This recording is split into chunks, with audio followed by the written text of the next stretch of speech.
Bear fire survivors just got a significant extension to camp on their own burned properties. Action News Now reporter Chloe Curtis has been following this story and shows us what this extension means for the community.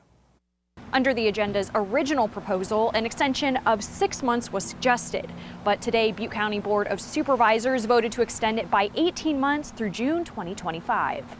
The Bear Fire broke out in 2020, destroying homes in Berry Creek, Brush Creek, and Feather Falls. People from each of those communities filling the room today. All those in favor? Aye. Opposed? Thank you. The unanimous decision, an end to frustrations and worry in the community for now. We should re-look at the situation after a year to see how much assistance people have received and how much they're lacking to receive. But it was the wishes of the board, and I went 18 months. It's a little longer. This is Melissa Mathias. I met her yesterday ahead of the meeting.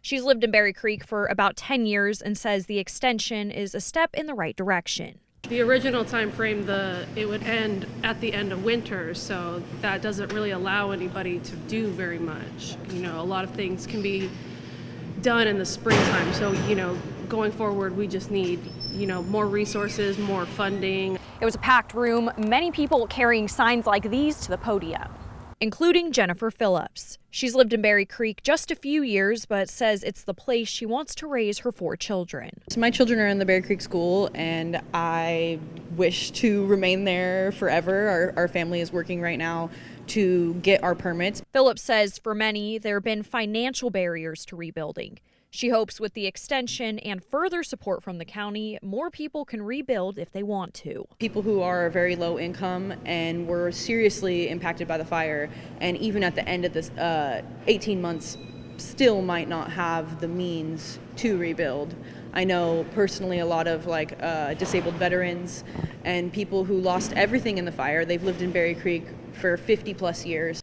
Some are further along in the rebuilding process than others. One woman tells me she's put thousands of dollars into rebuilding her home already, but is still living in an RV in the meantime.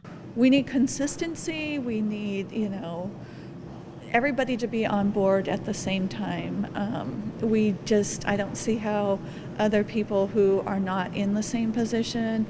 I was lucky, did not lose my insurance after the campfire, but so many did. The extension includes actions on transitory or dry camping.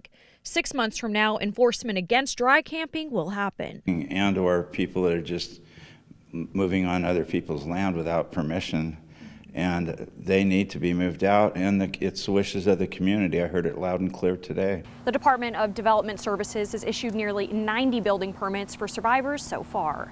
In Orville, Chloe Curtis, Action News Now. Coverage you can count on. Now, the department said it received 111 building permit applications in total from people living in that burn area.